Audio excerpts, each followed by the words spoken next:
Welcome, dirty peasants, to episode 14 of the Wartwood Gazette podcast.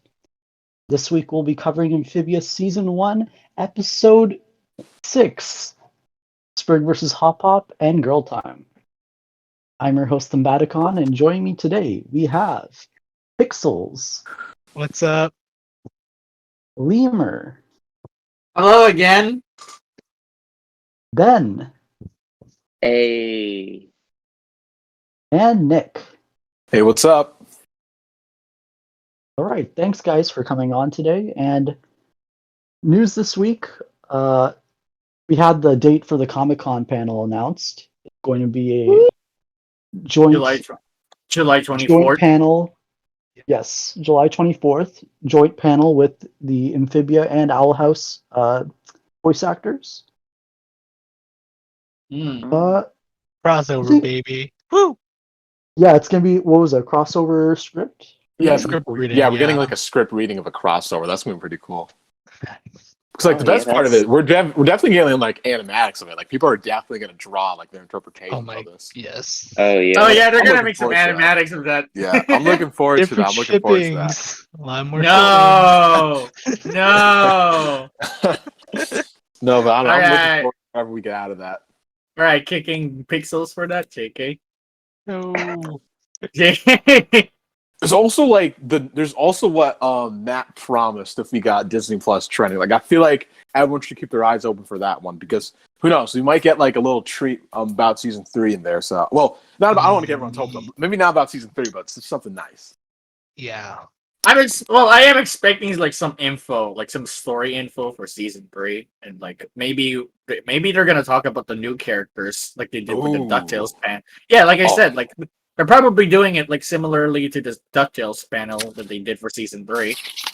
Man, I didn't Oh, see yeah, that, but it sounds cool I then. remember, yeah, they showed like a poster of like all the characters in season 3, and that gave us like, well, I'm guessing the season 3 intro pretty much like established that same Yeah, idea of just showing us a bunch of characters, and then we won't find out much about them until later episodes, unless Matt decides to go in depth at the panel. Hmm. Sure, probably will. They are promising like a Q&A, right? Yeah. Yeah. Yeah. But- We're probably getting some answers related to season 3 there, hopefully. Yeah, no, I had like I don't even remember what, but I just remember one of them was just like, oh, how many episodes of season 3 can I have? That was like my first question. Yeah, that's like the prominent question for now. Yeah. Yeah. Was there any other news this week? That's pretty much it. I think Not that was it. Yeah. Yeah, not nothing really. much. I mean, I guess like they announced like the whole was the cosplay contest announced this week or last week? Because I can't remember. I think it was Oh, it's last announced week. this week too. Yeah, the It cosplay is. contest. So like, Oh, yeah, then, right. it's gonna be on Twitter, I think. Yeah, people are gonna be Mhm. submitting their Mhm. cosplay, and then I think two of the like the character designers on Amphibia are gonna judge her or something. But yeah, it was something like that. Yeah. I saw Matt retweet some. Oh yeah, there's pics some earlier too. Yeah, there's some cool stuff on his Twitter. Yeah, we already seen some cosplay before, so Yeah. Oh yeah, I've seen some good Mhm. and cosplay on the Discord server in the past. Yeah. Mhm. yeah. Also, I'm kind of disappointed again that the voice actresses for Sasha and Marcy are not Oh, being yeah. are not present again. But like, all right, I guess it's like I guess they don't really do public appearances that much. Yeah, it's true. But man, just imagine a panel of But all three of them Matt together. did now. that interview with Anna Akana. Yeah, Yeah. Anna Canna, but like, but then We yeah, gotta wait but that was we like, got but that was Marcy like the first time, and Marcy's VA hasn't appeared in anywhere aside from like a little promo. Yeah, sure. But like, honestly, that Anna can interview was like actually really, really good. Like, honestly, it was like insightful to Sasha's character too. So Yeah. honestly, 10 out of 10. Yeah, That's why I'm just hoping for something like Marcy gets something like that in the future. It'd be pretty cool. fine. I mean, I hope so because she is a key player now. Well, bigger than Very. she was before. Yeah. Yeah, just ooh. So I guess we'll start off with Yeah. Sprig vs Hop Pop then. Yep. So Sprig vs Hop Pop is written by Adam Colas, storyboard by Catherine Maruzik and Kyler Spears, and directed by Bert Yoon. So the episode starts off with the kids doing chores on the farm, and then Sprig wants to make a suggestion about like the caterpillars, the caterpillars to like eat weeds, and then like Hop Hop like shows like the suggestion barrel, which we like find out is just like a barrel standing over a pit of fire. So Sprig's pretty upset about that, and then he initiates, or eventually their argument leads to the like planter challenge, where it's like this ritual to fight for like who's right. So then Sprig always loses, but then this time he like managed to get the high ground and actually throw Hop Hop into the mud. So then he's now established as head of the farm. And then Anne and Polly celebrate and take Sprig away while Hop Hop is just left there feeling like useless pretty much, and then he just like fades away into the reeds. Meanwhile, back with the kids, Sprig is establishing his new world order, and we get a montage where like everything seems all right at first, but then like eventually the cracks begin to show.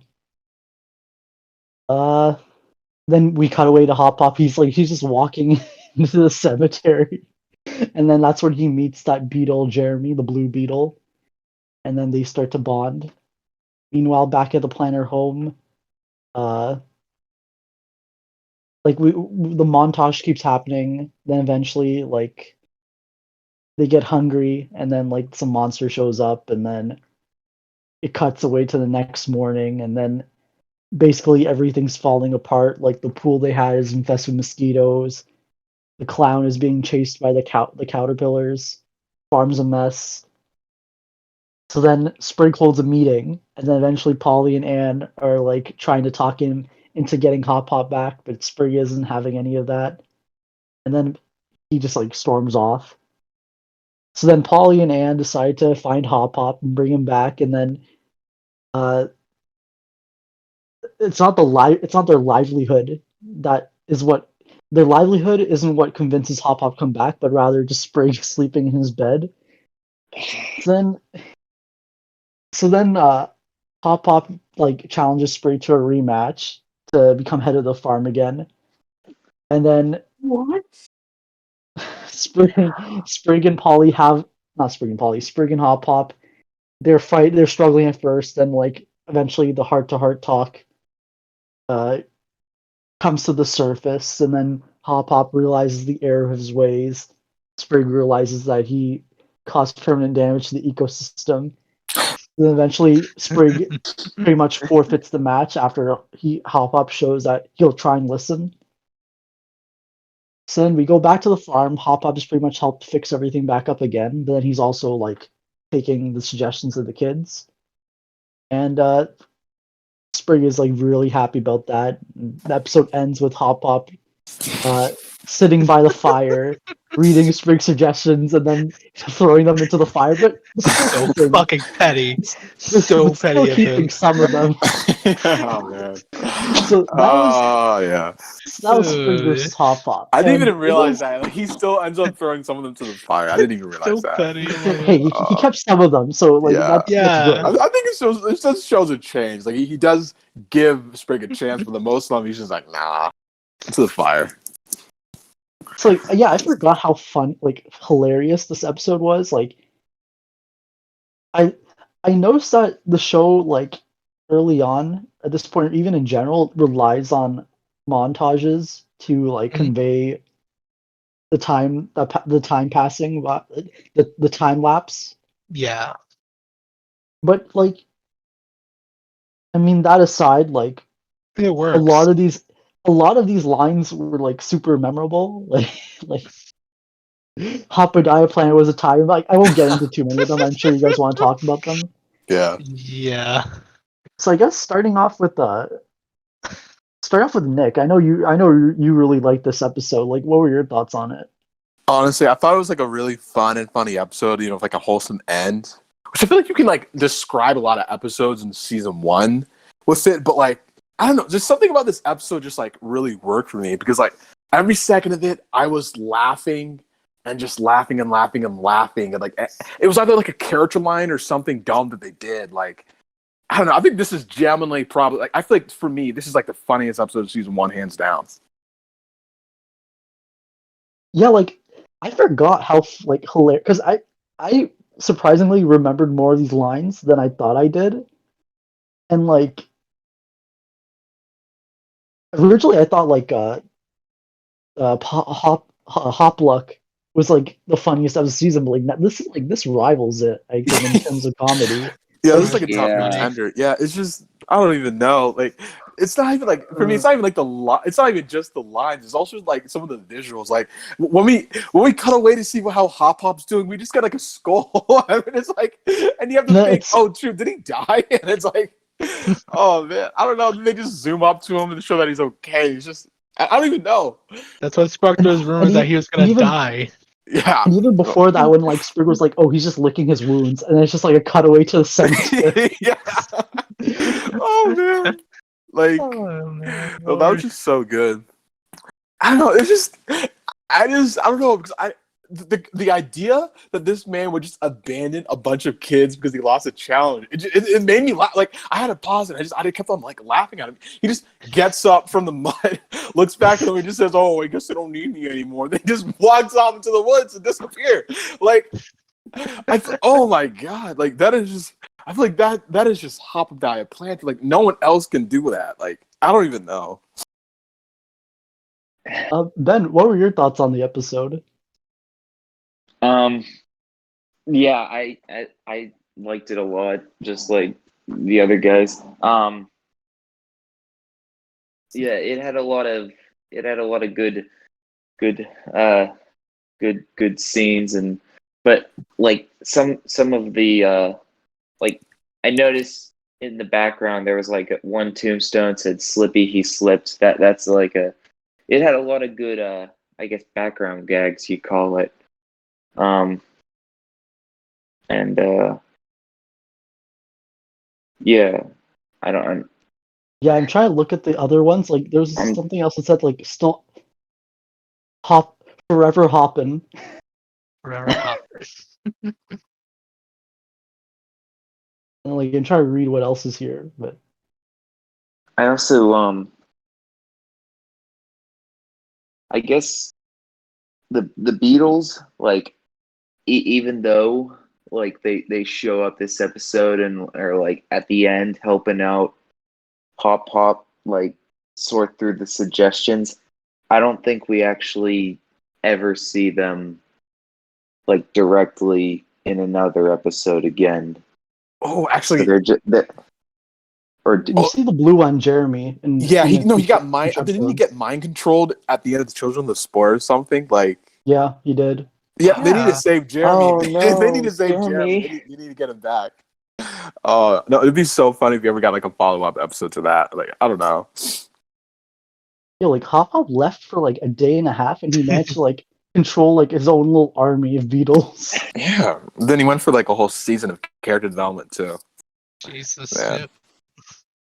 It's just Hop Pop. I don't know. Like Hop Pop is just and like yeah. And I feel like I don't think they said that like the person who lost the challenge has to leave, considering like Sprig supposedly lost like a bunch of times before. But like it just seems a little out of character for Hop Pop to just abandon the kids, as he said before, just for losing a match. Yeah, like, I guess he was just being like overdramatic. I don't know. after the Like, rain, he's like, "I'll do anything to protect these kids," and then he loses. Yeah, his and then match he just just- leaves. And like, I don't even know. I feel like he's also like, I feel like he's a good caretaker, but at the same time, he's also like such a giant fool sometimes. Like just especially this episode, like because he just loses a small little challenge. He just ditches his whole family to go live in the woods with some bugs. And his main motivation to come back, as said before, it isn't because they're ruining the house or not taking care of the farm. It's because Sprig is freaking sleeping in his bed. Yeah, like that's just, I don't know. Like I feel like it's Hop Pop's like negative traits that make him love him so much. He's just like he can be like such a tool sometimes, but that's like also like what makes him so funny. Just the fact that like he'll change, but then he'll also still be like a little spiteful, like how he still throws Sprig's suggestions into a fire. And yeah, and I do like I liked how when he decided to like come back, I think he just poofed in a puff of He just smoke. dropped from the sky. Like, Did, it was like the ground pound. a Dragon like Ball. a superhuman, like a superhero landing. Like At he the just end- landed. Oh man. No, but like, can we talk about how good the music was in that scene? Like, what? I swear, like, I did not expect something as good as that coming from like such a jokey episode. Like, I couldn't tell whether or not I was supposed to take like the second battle scene seriously or not. Like, I don't even know. Like, it was just. I wish they had released that OST online, but like, it was like something else. Yeah, like the music was good too this episode. I noticed that. Yeah. Like they really went hard this episode. and even like the monk, like the chanting at the end, where like Sprig like collapse, like when Sprig like forfeits, and like the music's so like over the top, but like it's amazing. Yeah. Pixels, what were your thoughts on the episode? I was really laughing at this. The comedic timing of everything was great. When Sprig was doing his suggestions with Anne and Polly, it gave me The Office vibes. Like, you know what I mean? We all seen The Office, right? Yeah. Yeah. I haven't, Like, but like I know what you mean. Yeah, like you haven't? like I've seen the memes. So like I got on the memes. Right.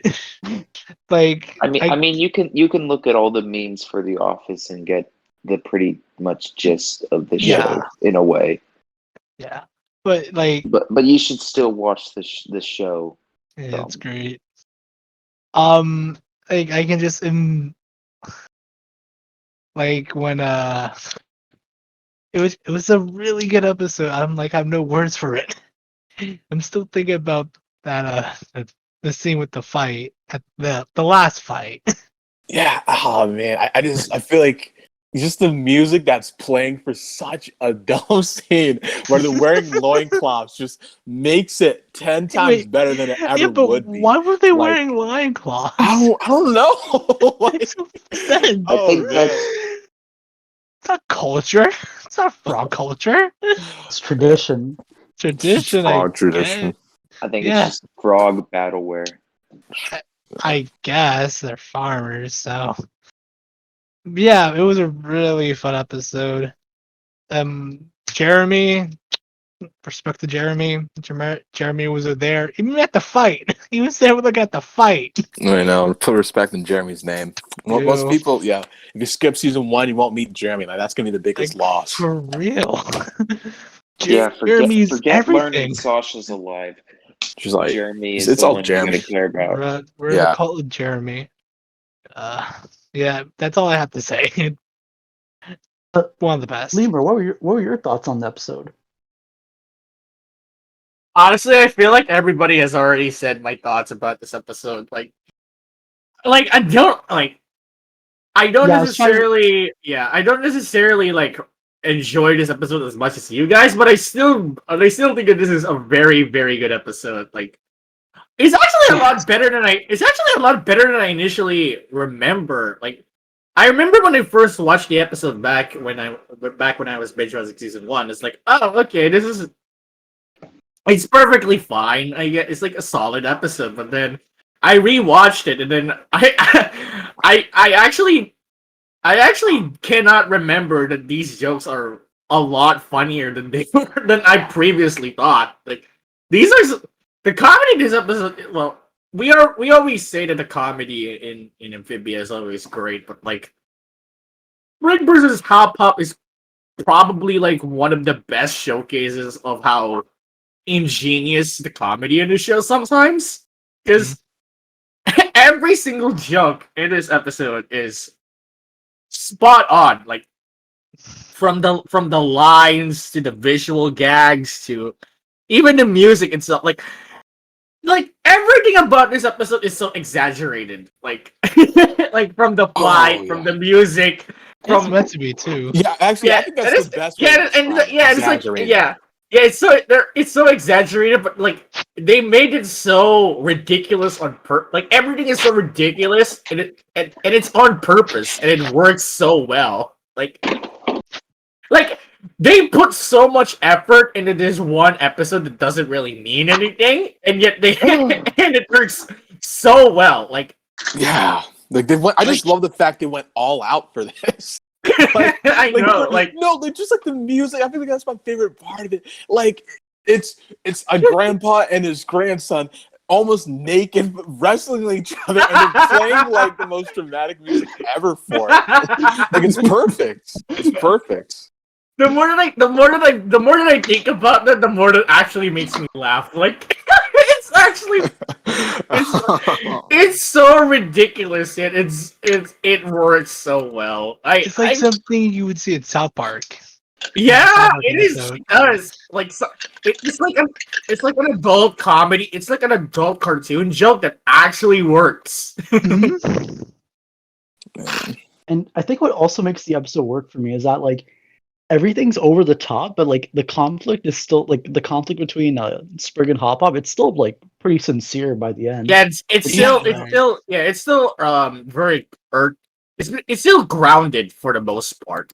Yeah, like the Yeah. part where they make up, like I don't know, like that, like in an episode where like everything just feels like you're not supposed to take it seriously. Like that scene where they make up, like I think that was just really well done. Like I actually felt something there for these two. Like they're both almost naked, yet I'm like, wow, this is a really emotional scene. It just works. It just works. You know what Vin Diesel said? Family. Oh, Family. oh my god. Oh. Oh god, like oh man, like damn, this episode is actually a lot better than I remember. Yeah. Like I know, yeah. It's like dude, It's top season one it's- episode for me. yeah, top 10. This is top 10 material right here. actually I Hands may down. I may bump my score for this episode a bit now because yeah, it's very good. Like it's one of those it's probably one of the biggest sleeper episodes of the season for me. Yeah, like It's a hidden gem. I think even for the fans, I normally never hear anyone talking about Sprig versus Hop Pop. Even so, it's just so well done of everything it tries to do. Yep. And it's a shame. Well, again, that's like season one in general, but like specifically, Yeah. like if you appreciate the time to actually to watch like all the episodes here, like if you don't do that, you'll miss like so many gems in this season. It's like this one. This is a very very well. It's a very overproduced. It's a very how do I say it? Like it is way Overdramatic? there's way too much effort into this episode on something this simple. That's the best way I can describe it. Yeah, it's like Yeah. I think the fact they went so hard on this episode is what makes it so damn funny, because it's like they could have just barely tried, but they went all out, and I feel like that just adds like an extra layer to how funny it is. Yeah, they could have just have like Sprig like exiles Hop Pop for no reason, and then they can just have Hop Pop like give Sprig the power to the farm or one day, and then we all see like what everything goes down. Hop Pop comes back, Sprig says sorry, and then like that. But no, they didn't do that. Like they made the challenge. They made the family challenge. They made Hop Pop leave They made Hop Pop leave. They put out a montage of like everything that happened, they give Hop Pop a subplot. They TJ Hill they commissioned TJ Hill to make the most dramatic music for the silliest fight scenes in the history of animation, and then just like like and then they just made it, and then like they make it so sincere too. Like it's ridiculously over the top, and I know. for something so simple, and I really appreciate it a lot. Yeah. Oh man, I feel like this whole conversation is making this one of my favorite episodes now. Like Because I feel like it is just I think it is just so damn good. Like I don't know how else to describe it. It is just amazing. I wouldn't say that. I wouldn't say amazing, but like it's very, very great. Yeah. Yeah, it's great. It's great to be in my book now. Nick, I remember a few weeks ago you mentioned like I remember we discussed like Anne like taking more responsibilities over time, and like I think this is the first Oh time. yeah, like, right, Anne right. carried not Hop Up. It's the first time Anne like carried Polly around. Oh yeah, because like eventually, because like I think at the beginning it was Hop Hop carrying her around, but then like eventually, and I wonder though if that's like an intentional detail though, like right? Because It is. Yeah. well, like it would lead to girl power. Like it would lead to girl time. oh yeah, that could work too. True. And like this is also like the first time where we see Anne willingly helping on the farm, right? Ooh, that's true. Yeah, like Yeah. she feels like it. Yeah. I feel like because she's not complaining about the farm work. Instead, she's just like Doing she's it. not, like, Yeah, doing she's it. just Yeah, working. She's just doing it. She's just working with it. So yeah, I like that though. There's like that gradual build with that. Yeah, it's a contrast to last week's episode with She was Breakout complaining Star. about the farm life. Or she was Yeah. complaining about the basement. I Yeah. was gonna say, I feel like after Anne connected with Bessie, I feel like she started to take Bessie and the farm more seriously. That's why we saw her Ooh. like, you know Oh what yeah, I mean? right. Because, Yeah, like yeah. Yeah, Like she there's started- a moment. Yeah, there's a moment in this episode where she says to Bessie, like, Casey. I'm so no, please do not quote that. Do not quote that. We won't. I won't. I promise. Not just not for this episode. Alright, Yeah. but as I say, like, yeah, she speaks more like fondly of Bessie in this episode. There's a moment here, right? Yeah, like he. Yeah, she says like "back it up, girl" when creating the pool for the first Yeah, time. yeah. I like that. So yeah, I think there's just that. I like the fact that there's that consistency there. Yeah, I would just love to hear about how they wrote this season, because I just feel like they actually paid attention to the fact that they did certain things in previous episodes, and they decided, okay, well, we can't have the characters like repeat this certain mistake. We have to have the characters act differently around certain people. You know what I mean? Like, I would just like really love to hear about that. Oh yeah, like I want to bring that up for the next episode once we get there. That's a good point, Nick. Save for later.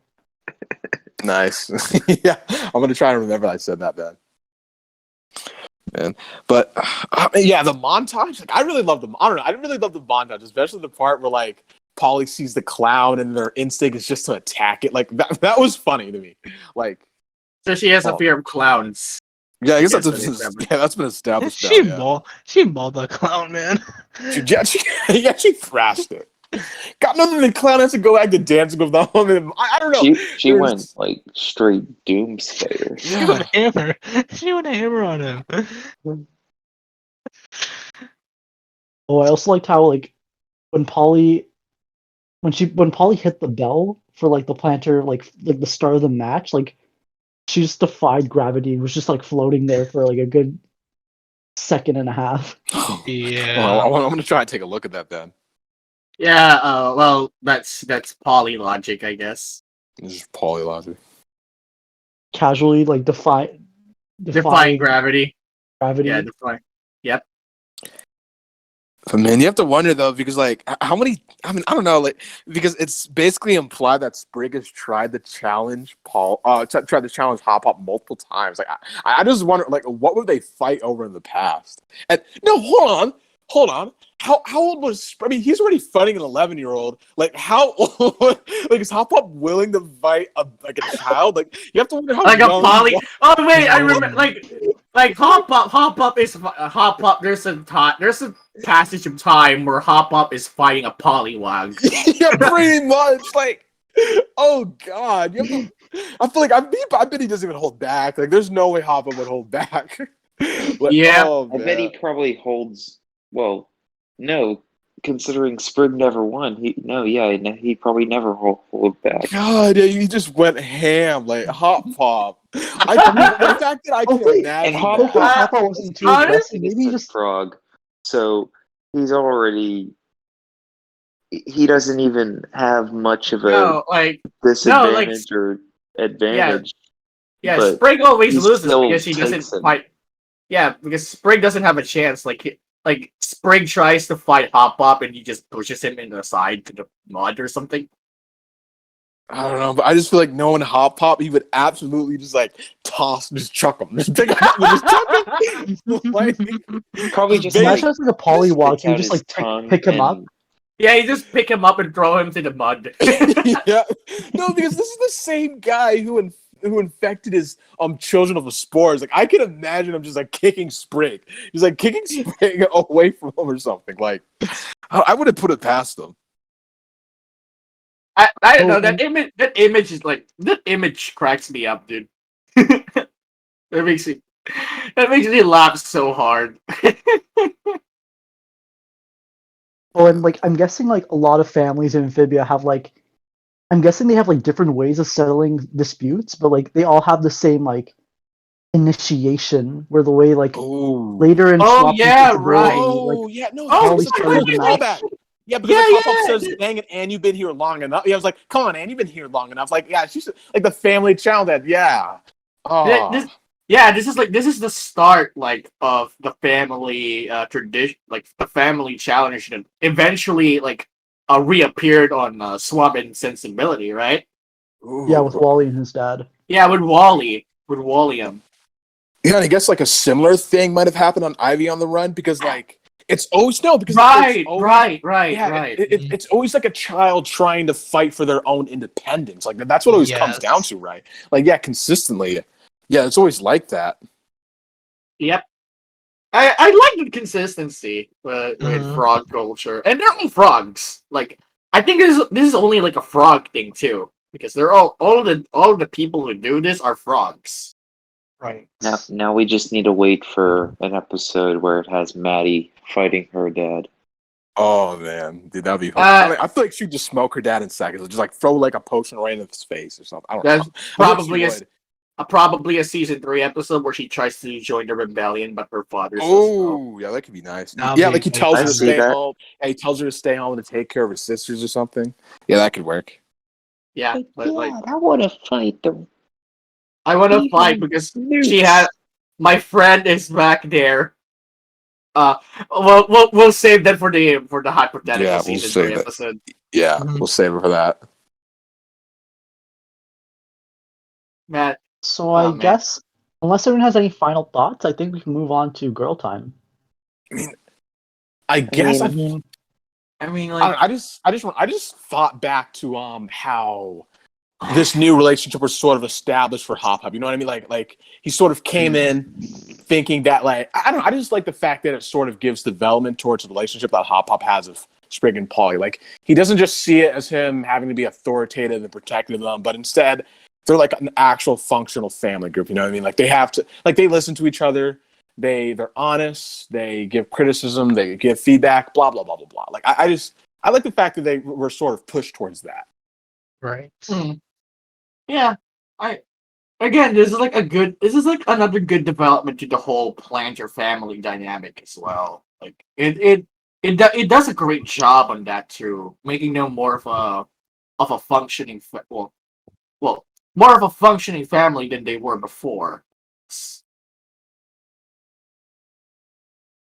Yeah, basically something like that.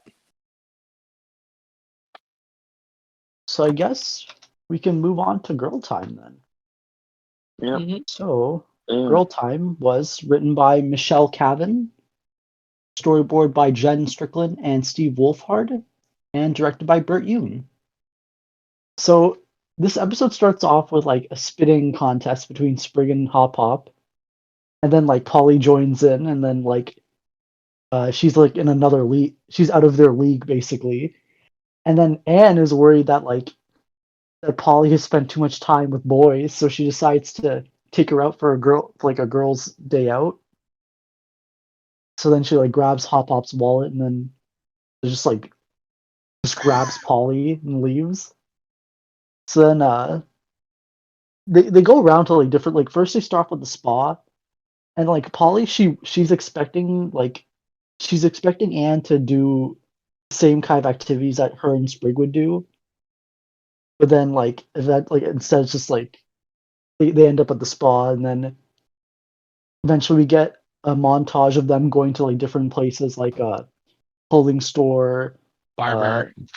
barber, What the else? tea shop, and they're paying with all this with Mhm. Hop Pop's IOUs since he doesn't have any money. So then eventually they go to the bounty hunter massage place, and Yep. then like eventually like Polly ditches her there, and then like Anne like gets like beaten up into a pretzel for her massage because she's not as flexible as a frog.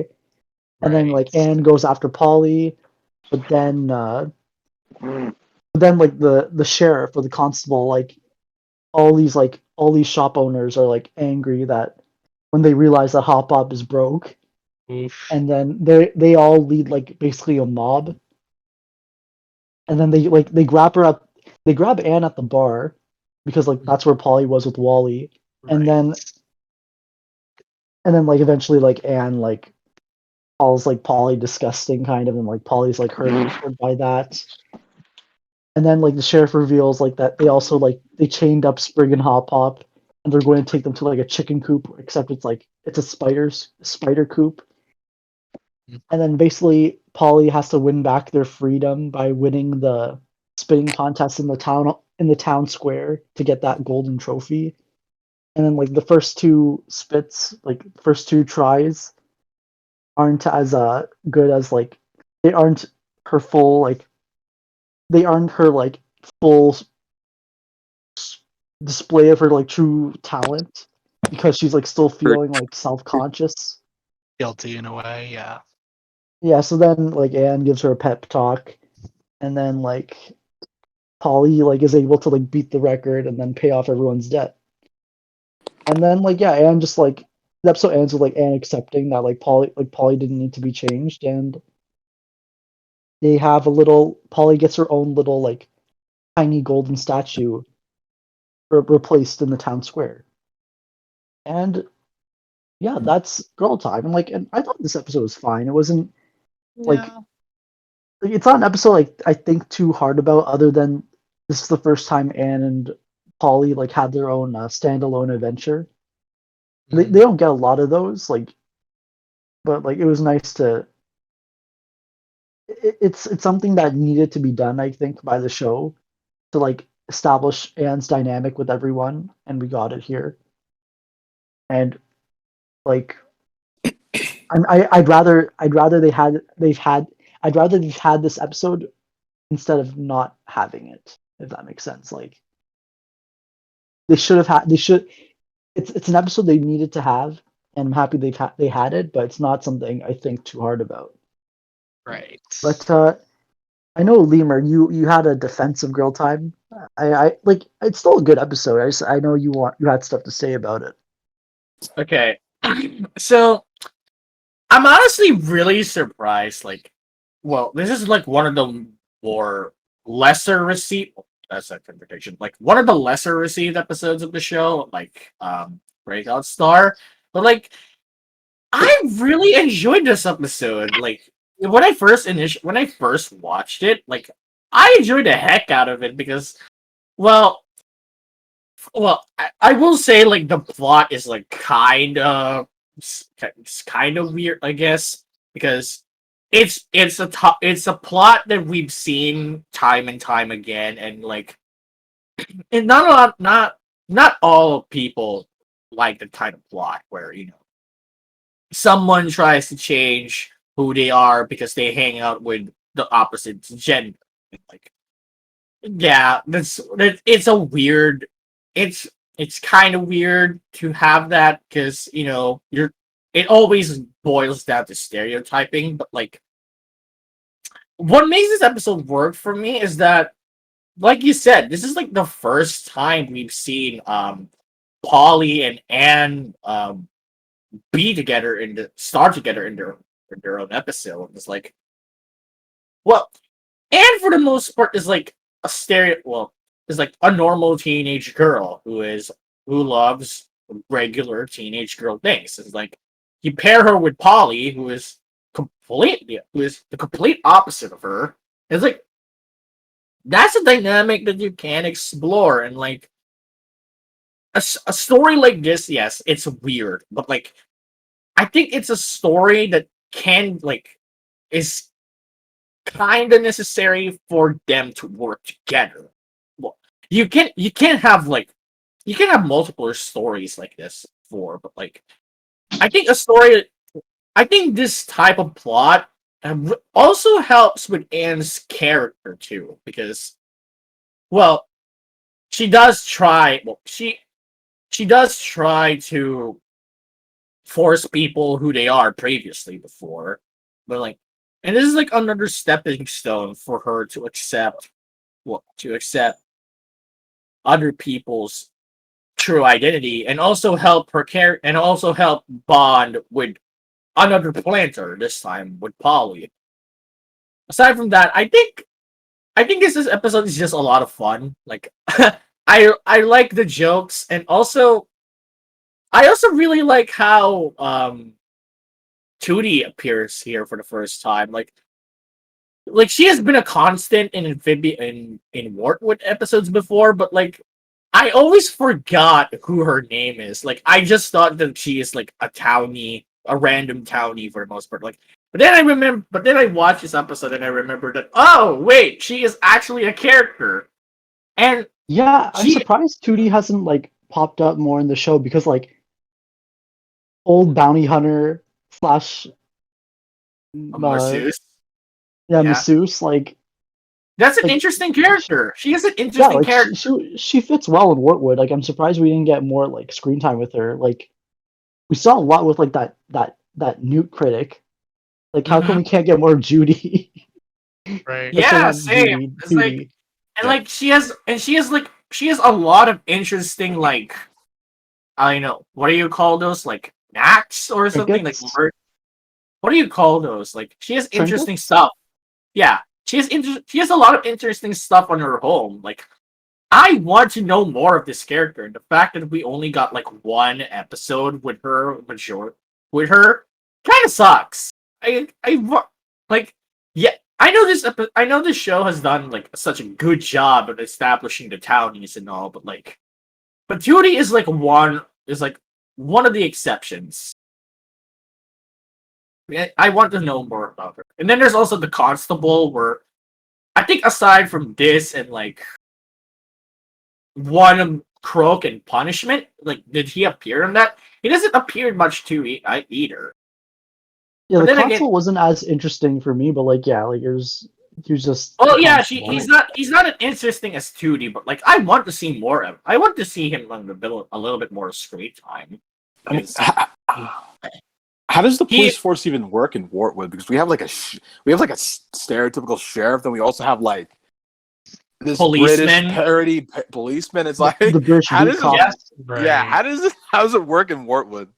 there's like I guess the sheriff is like the top man, and like the police are his like employees or something.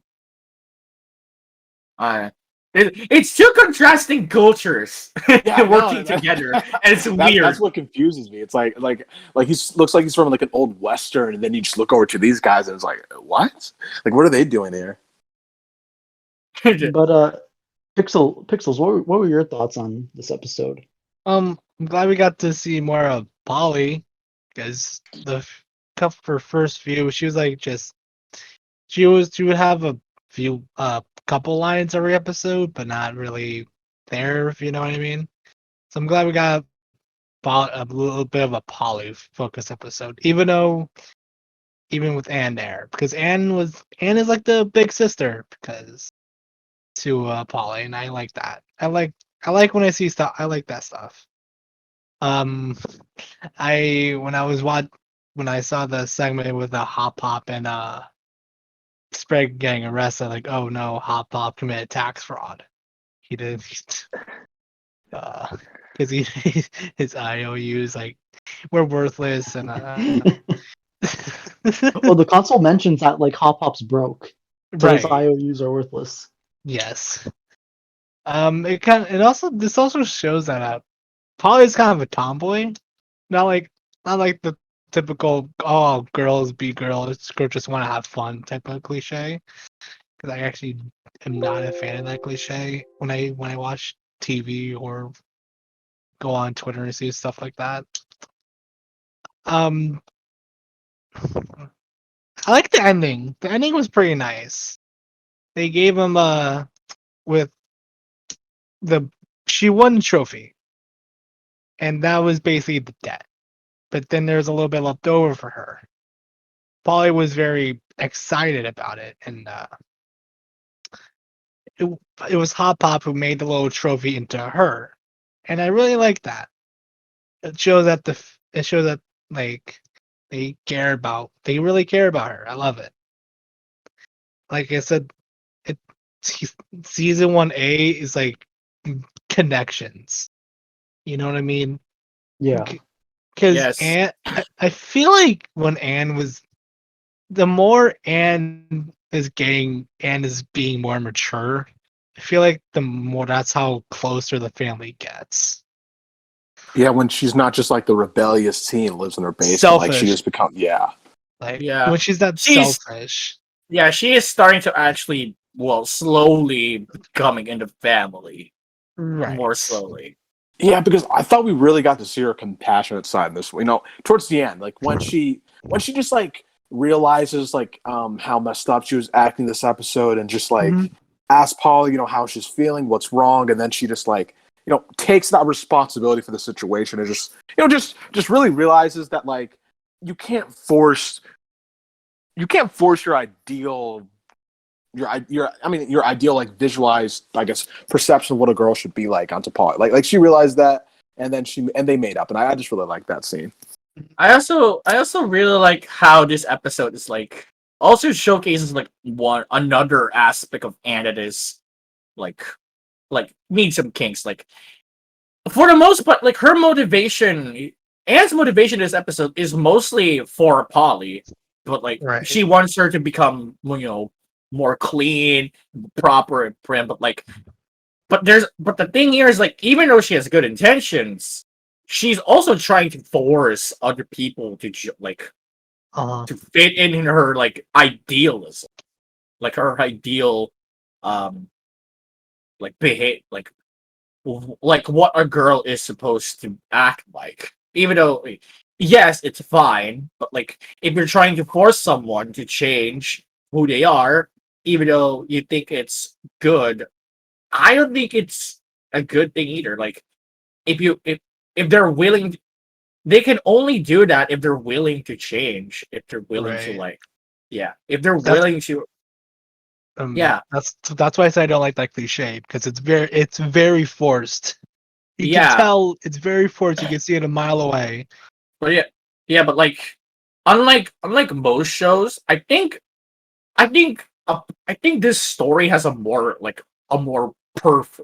purpose, I guess, because Yeah, because I feel like it's all just a part of like Anne's growth as a person. I mean, I think it is sort of trope. Like this episode sort of is tropey, where And also you want personal. to, I feel like it's more personal to Amphibia as a story, because like, I feel like you can say you've seen this type of story in like different shows where like this one character wants them to act more like, you know, their ideal thought for how they should be, and then they come in the end, they say, okay, I shouldn't have done that, but it just works for Anne because you know that this is built into Anne, and she's not going to make that type of mistake again in Polly, because like she never does. Like, there's never another episode or scene where she's like telling Polly, "No, I don't think like you don't act like you're not acting like a girl. I want you to like." She never does that again, and I think that just works for Amphibia. That's what makes me just think, yeah, this is a good episode. It's tropey, but I'm just like, it still works. Like, this is why I like the flashbacks when we see with Anne back when she was in like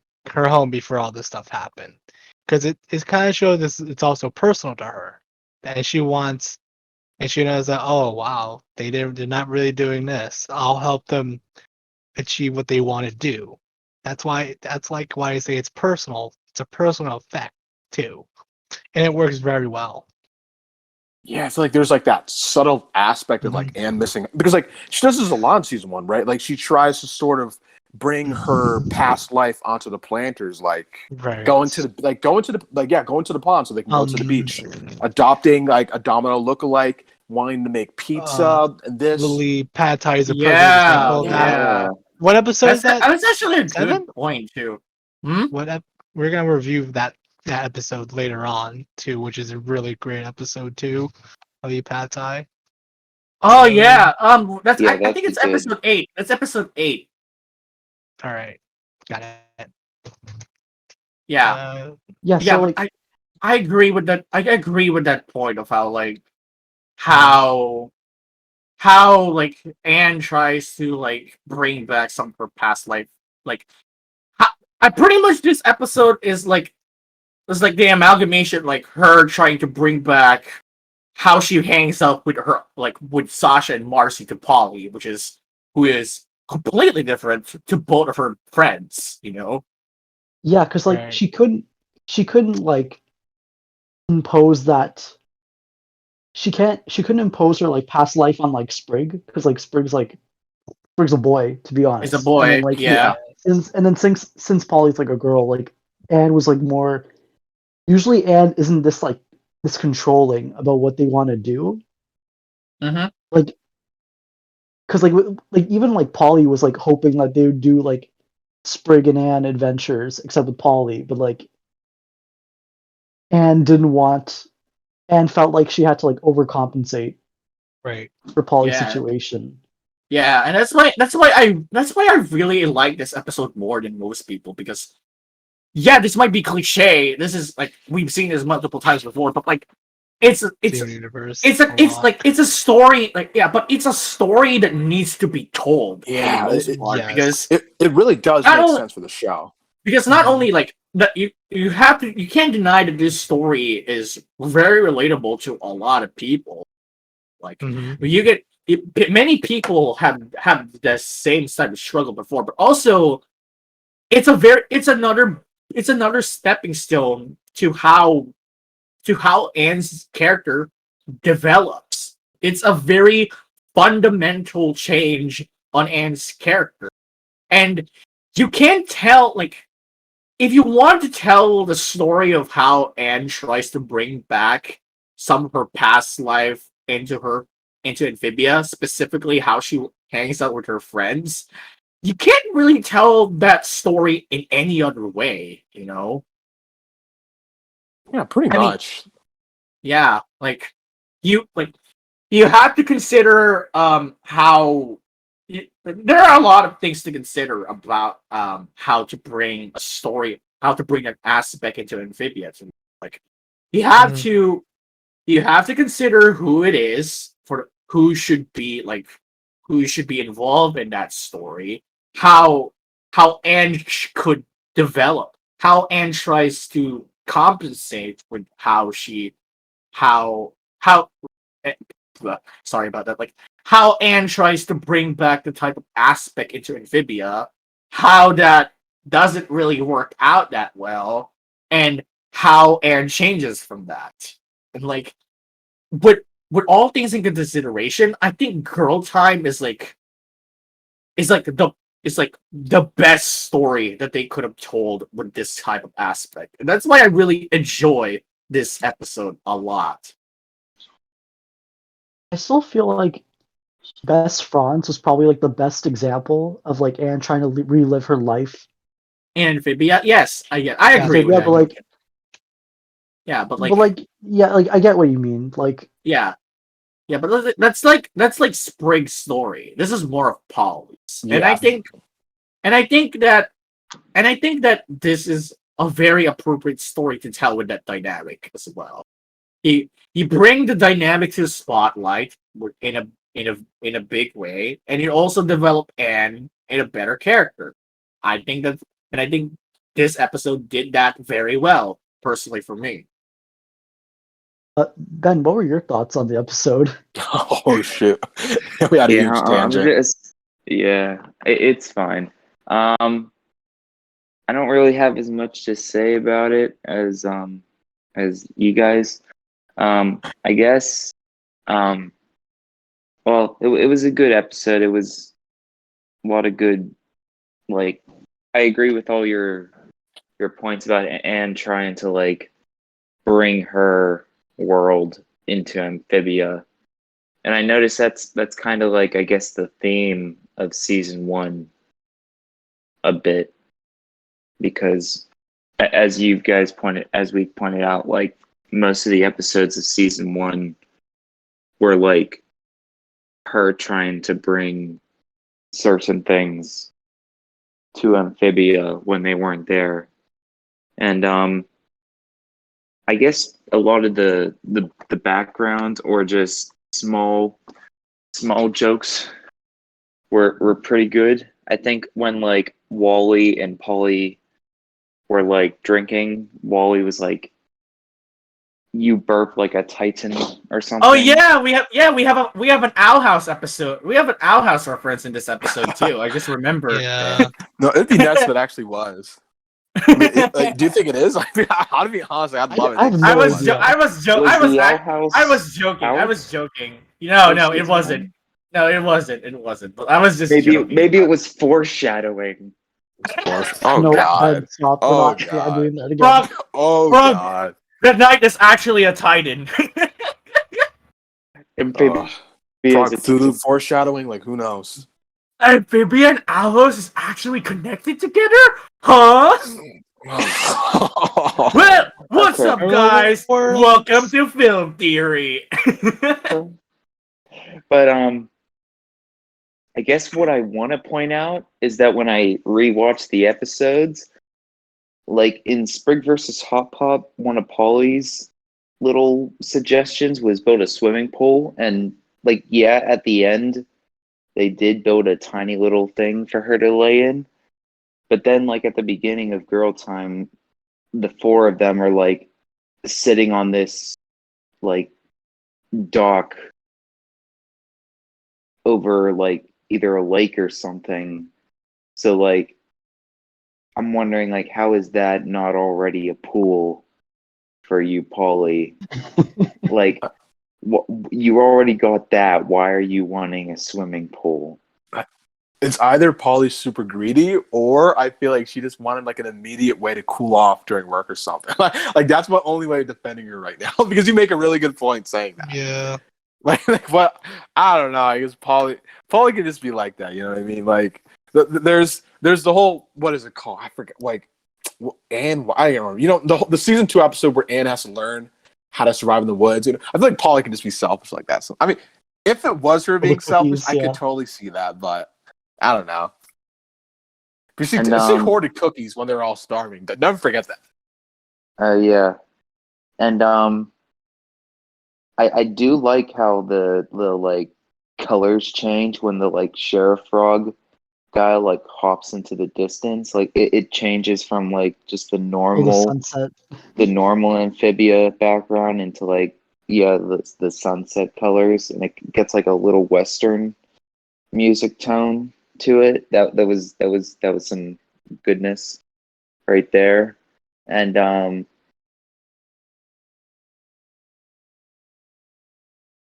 yeah, and obviously Hop Pop's IOUs were just a little nod to Gravity Falls' Stan Bucks. But I think a lot of people know that already. I just wanted to point that out there. Yeah. Pops, lollipops.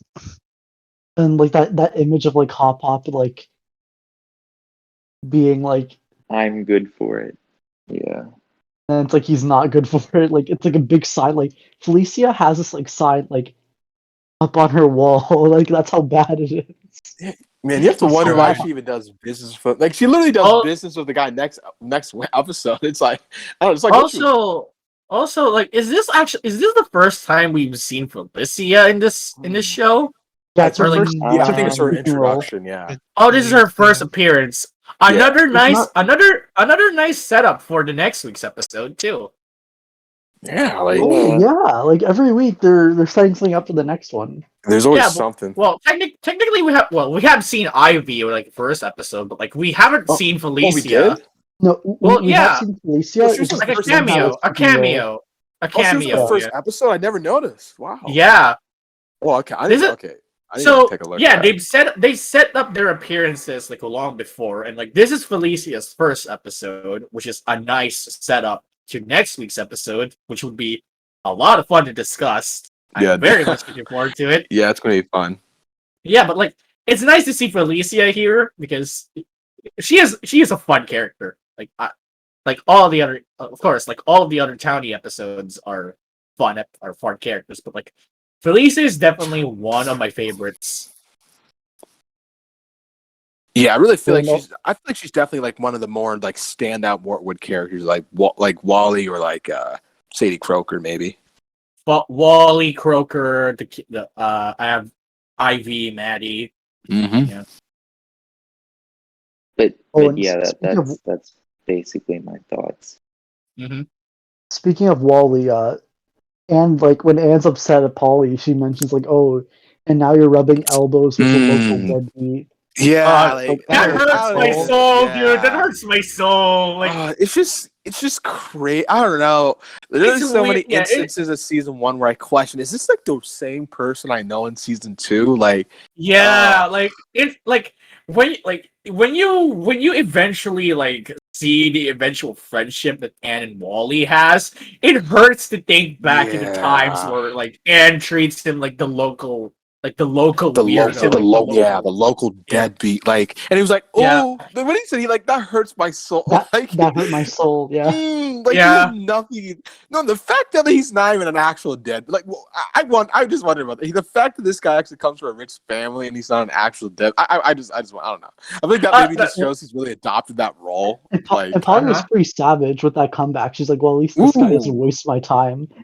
yeah, and Wow. like no, then Yeah. Anne just shuts her down. She's like, "Oh no, you're a gross slob," and you should feel that. Like, she just immediately shuts down Polly, and like, I don't know, like the face that Polly makes it just makes me sad. Like, she's just like so hurt by Anne there. Yeah, like Because I think that just maybe shows like how much in a way she looked up to Anne, because like she really is different from like I mean, because yeah, pretty much I think she was pretty much Polly's first like friend, actually, because she doesn't really know anyone else from Wartwood. yeah, I guess like she is like her her older sister figure on this Yeah. point, I guess. Yeah, because like I think she basically like hints that she thinks Anne is cool in this episode and she wants to hang out with her, because she just mentioned that her and Sprig just get into crazy adventures every single week. Sure. It's like Oh, Sprig's little line: "These chains represent our burden on society." oh yeah. Oh man, the freaking dialogue in the show, dude. It's so I liked last episode's Hop Pop's like line where he was like, "Oh yeah, back to my crippling sadness." There's a lot. Yeah, there's a lot of good lines, and there's a lot of good and relatable lines in this episode, in this show in general, I guess. Oh man, I know Hoffman just makes me sad sometimes. It's like, there was this one in like the shut in or whatever. I don't even remember. He says like, "We tell stories by the fire, forget our what did he even say? Our deep troubles." Like, I was just like, oh, come on. Like, he just kicks the soul out of you sometimes, and it's I don't know. I feel like maybe he's a way for the writers just to vent out their frustrations, because like everything, it's just some of what he says, it's just God, like it's like he's looking to your mind. He just knows what he's saying is going to affect you. Like like just Hop Pop's just like that. Guess we should expect like a line in season 3 that references like the struggle of the true color hiatus. Oh, that would be great. That would be great. But I don't know. I just can't wait to see a more relaxed Hop Pop because I feel like that's what he's going to be doing. He's basically going to be that grandparent who comes to visit you when you have kids and stuff. Like he's just going to be chilling in the background, letting you do all the work because hey, you're the parents in this situation, and he's already done all the raising that he has to do. Like I can't wait to see a more tame and relaxed Hop Pop. He's gonna be like retired, and he's probably not gonna know what he wants to do. Oh. So No, I can he's definitely gonna see an episode where he like tries to help, and they get mad, and then they make up in some way. Maybe, yeah. Like he's probably just gonna probably just watch like Suspicion Island though. Yeah, like because he's holding Ant's phone in the intro. Like I feel like he'll just binge watch it. Like, True. Man, but I could really see an episode where like I guess Ant's parents sort of ask him for advice with Ant because just think of that. Like they haven't seen Ant in hopefully if the change in time is like the same, hopefully. Because like 6 months. I mean, actually, no. I think he'll still be there because like Ant's still gonna be like a completely different person, right? Even if somehow it's only been a couple hours, I feel like Ant is still gonna be this whole new person who went on this 6-month adventure, and they're just gonna like they're not. I feel like they're not gonna know what to do with her at that point because it's like you haven't seen your child for 6 months, so there's just basically this whole new person just walked into your doors. Like, how do you start anew? Like, how do you like go back to how your relationship used to be? Like, you just have to wonder about that. Oh, Nick, you're getting way too deep for this conversation. Yeah, maybe I'm just going too hard right now. Dude, I mean, like, this is like, well, we are saying like we are saying that season 1 is important and how fundamentally, great it is and how it's setting up like future seasons and episodes. So this is in the alley of our agenda. Yeah, It's like a long alley. Yeah, like maybe that's worth for season 3. I'll make sure. This is one of the talking points I gotta remember for season 3. Then I'm gonna remember this one. I don't know. I think just talking about. I don't know why, but talking about the Hop Pop can just be really entertaining sometimes. Like I just like the fact that he's more like because I feel like the whole old person, like the whole old person or like other shows, they're just like sort of chilling there. They're just supposed to be this wise old mentor. They're not as they're not as dynamic or involved as like Hop Pop usually is in Amphibia. Like he just feels more. He just feels like I'm gonna say like just more alive compared to like the all. I guess I don't even call them like elder figure types. Like whatever. I mean, whatever their name would be. Like I just feel like he's just more alive, more organic, more attuned to the show. Yeah. Yeah, I'm going too hard of a hype. Actually, no. You have a good point. No, you have a good point. You have a good point that about Hop Pop being a more involved old character like than some of his peers. Because you're right. Like after thinking about it, there's not a lot of like old characters that are this involved with the main cast, with the main story, and like. Most of them are just are supposed to be like this very well developed character that has no almost flaws because all of their development already happened. But like Hop Pop despite being old and wise, still has many flaws and issues despite the fact. And I feel like that's such a realistic approach of his character. Like it's like most like old people, even I don't think that's really the same, but whatever. Even when they're 70, 80, like they still got their own troubles. They still have like their own issues. I mean, sure they've gone through all the young stuff in life, but like their lives can still be just still be dynamic. Because I mean, hell, like Hop Pop, he starts dating again. He's like 68, like he's a crisp 68. Like his life is still changing, and he still makes mistakes like a normal human being. Like. He's as attuned to what Amphibia is about as like the other characters. Like he still has to be someone who goes through change, learns new things, gains new perspectives. Like he's just like everyone else. I mean, as much as I want to talk about Hop Pop, like we should probably start wrapping up. But I guess I'll Hey, save man. these points. I guess I'll Or- save these points for future episodes. But like, I think Hop Pop is more involved in the plot. It helps the show a lot more, and it also I think the 11-minute format really helps keep Hop Pop more involved with the kids in the stories. Yeah. But I guess Yeah. final thoughts. Final thoughts on Girl Time, starting with Ben.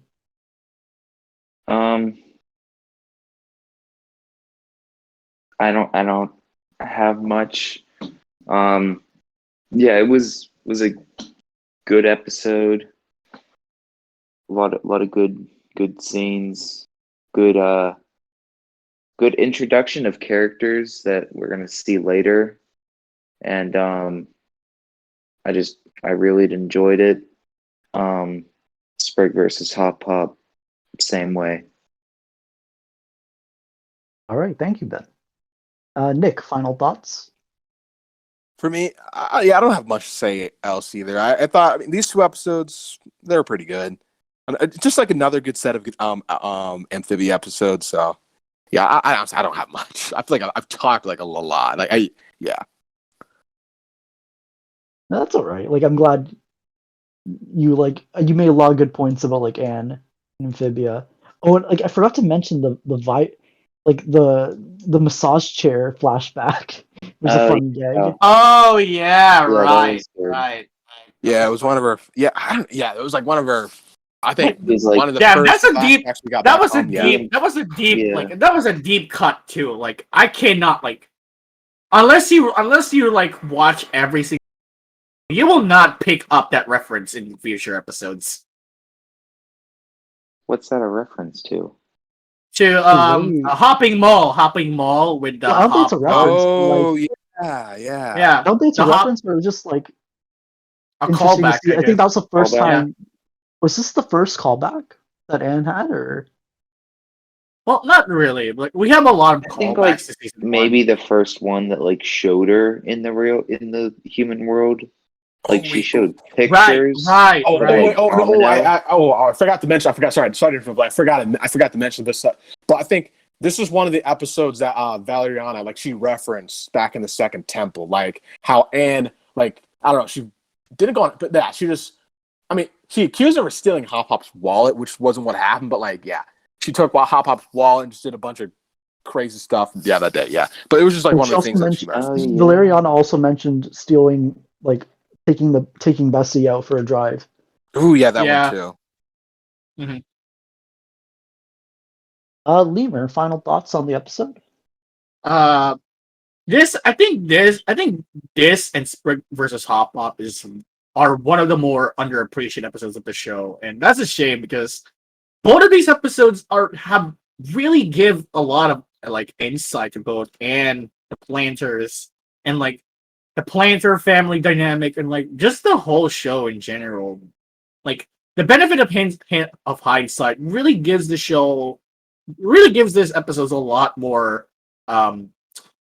value than when they were released initially. Like I mean, we've said that a lot here in season 1, but I think this is one of the more, in my opinion, this and these 2 episodes benefit to hindsight the most. I really enjoy both of these episodes. I enjoy Sprig versus Hop Up a little bit more, but like I want like if you get, I really hope you got like. I hope these 2 episodes have give these 2 episodes a watch when you finish the season the show once.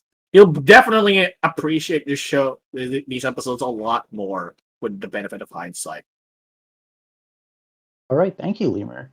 And yeah, like this episode was fine. Like I think for sure, I'm glad we got it in season 1 because if this kind of episode happened in season 2, it would not have worked at all after spending so much time with them. Yeah.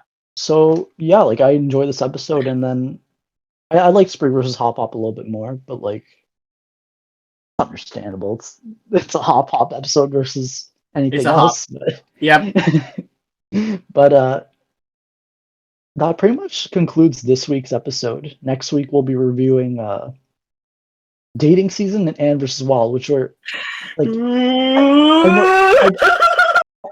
I know every week we start talking about like we spent like 5 minutes time on why I like the episode every week until before this episode even before we even get to this episode, but I don't want to say anything else.